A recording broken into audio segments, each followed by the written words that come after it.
И сейчас с нами на связи один из ведущих мировых специалистов в сфере глобальной трудовой миграции, американский адвокат Ян Пурижанский. Ян, приветствую. Привет, Дима. Ты периодически бываешь у нас в гостях со своим партнером по юридической практике, бывшим генпрокурором Нью-Йорка Деннисом Вако. И вот приблизительно год назад, я помню, в самом начале пандемии, я спросил тебя, как вся эта ситуация, вся эта пандемия повлияет на глобальный ландшафт трудовой миграции. Ты сказал тогда, в общем, предсказал, что границы станут более закрытыми и что в будущем для трудовой миграции понадобятся некие сертификаты об отсутствии инфекционных заболеваний. И вот как раз сейчас мы наблюдаем за тем, как государства одно за другим внедряют так называемые зеленые паспорта. Это документы, которые позволяют перемещение по миру. Как еще изменилась индустрия глобальной трудовой миграции, на твой взгляд, за весь этот непростой последний год? Согласно статистике Международной организации по миграции, в 2018 году было чуть больше 250 миллионов трудовых мигрантов. На самом деле статистика неизвестна настоящая, потому что интраконтинентальная миграция не учитывается.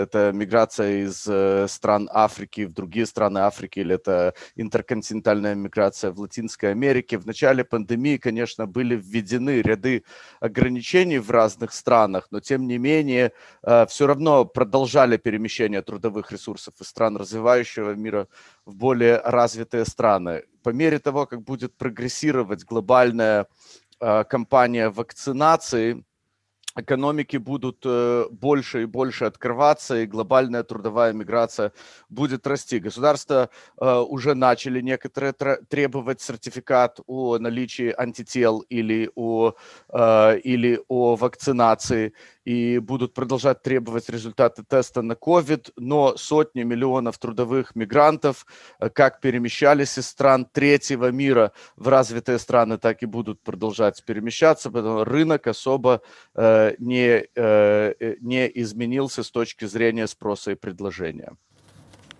Но ведь глобальная индустрия трудовой миграции – это огромная, в общем, сфера, она постоянно растет, и в какой-то мере, наверное, ее можно назвать бипродуктом глобализации как таковой. В то же время эта индустрия наполнена непрозрачностью и неэффективностью. В Израиле ведь мы тоже, в общем, привыкли практически везде видеть трудовых мигрантов из Азии, Африки и даже бывших советских республик. Здесь, кстати, есть много негосударственных организаций, которые защищают права иностранных рабочих. Ты, как ведущий мировой эксперт в этой области, мог бы нам объяснить популярно, в чем состоят основные проблемы и как они решаются, если вообще решение таковых проблем возможно? Да, Израиль, кстати, один из глобальных лидеров в плане защиты прав трудовых мигрантов. Все исходит из того, что за последние несколько поколений, за последние 3-4 поколения развитый мир постарел из-за низкой рождаемости и собрал денежные сбережения из поколения в поколение. Неважно где, в Норвегии или в Японии, или в Португалии, или в Польше, сегодняшние канадцы или португальцы, они не хотят делать ту работу, которую делали их родители или родители их родителей. В то же время в странах третьего-четвертого мира рождаемость высокая, экономика слабая, работы недостаточно, поэтому индустрия трудовой миграции очень массивная, и она растет. К сожалению, как ты правильно заметил, она непрозрачная. 90% трудовых мигрантов в мире – это неквалифицированная рабочая сила. В основном это молодые, необразованные люди из провинциальных районов стран третьего мира. Работодатели на Западе, в развитом мире вообще, они не связаны напрямую с работниками ввиду присутствия цепочки посредников, которые продают возможность трудоустройства за границей работникам, пока они еще живут в своей стране. У работников, покупающих эту возможность стать трудовым мигрантом, нет никаких возможностей проверить, правдивые ли условия им продают. Поэтому они платят всяческим посредникам, из которых половина сами не знают, в чем заключается вообще работа, какие условия трудового договора и так далее. И работники в результате приезжают, попадают в страну, в которой они должны начать работать, и узнают, что условия труда не соответствуют их ожиданиям, и они потом убегают или становятся нелегалами. Это происходит каждый день по всему миру, вне зависимости от того, это Африка, Юго-Восточная Азия, Латинская Америка или страны бывшего Советского Союза. Проблема этой огромной индустрии – это непрозрачность, которая возникает при продаже возможности стать трудовым мигрантом. То есть сам факт продажи работы за границей и есть коренная проблема этой индустрии, так называемый неэтичный рекрутмент на языке Организации Объединенных Наций. А как относится закон к факту неэтичного рекрутмента? Это разве законно брать мзду, по сути, за то, что ты находишь людям работу, условия которой не верифицированы? И как к этому относятся международные организации? Ну и, кстати, регуляторы государства тоже. Закон, естественно, относится к этому отрицательно. В большинстве стран, по-моему, в том числе в Израиле, запрещено продавать трудоустройство за границей. Есть страны, которые более эффективны, чем другие. Лидером, наверное, являются Объединенные Арабские Эмираты и даже Саудовская Аравия, где, к примеру, создали Министерство рабочей силы. Филиппины пытаются более-менее эффективно регулировать это пространство тоже, но в любом случае закон, международное право и законы отдельных государств относятся очень отрицательно к тому, что посредники берут мзду, как ты говоришь, за трудоустройство трудовых мигрантов за границей.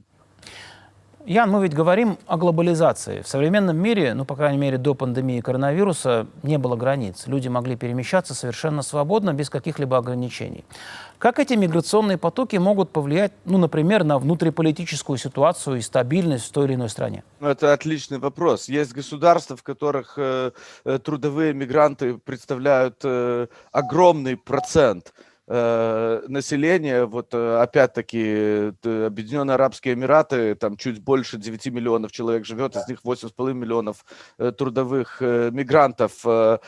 Польша в 2019 году привлекла 2,5 миллиона трудовых мигрантов, из которых 670 тысяч получили временную резиденцию в Польше, то есть в какой-то момент они станут гражданами Польши. Мы знаем, что произошло из-за волны так называемых беженцев, которые на самом деле в основном были экономическими мигрантами в таких странах, как Швеция или Германия. Социодемографическая составляющая меняется из-за присутствия выходцев из стран третьего мира или вообще других стран, и это, конечно, имеет эффекты на политическую жизнь и на социальную составляющую, и вообще на все, что происходит в этой стране.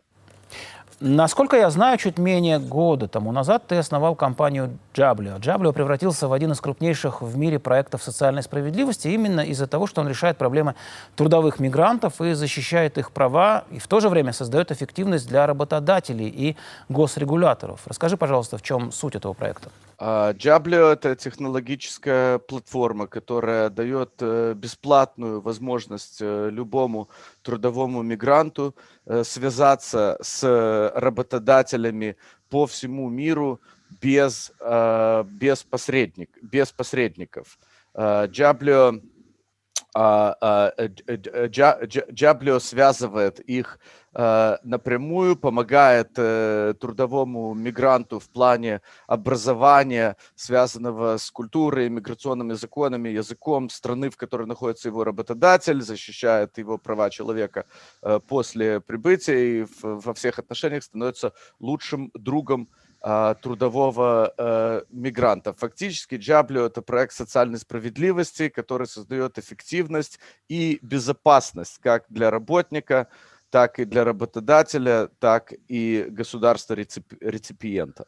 Ну вот, по-видимому, именно из-за того, что вы создаете прозрачность, там, где ее нет, Jablio так быстро и вырос.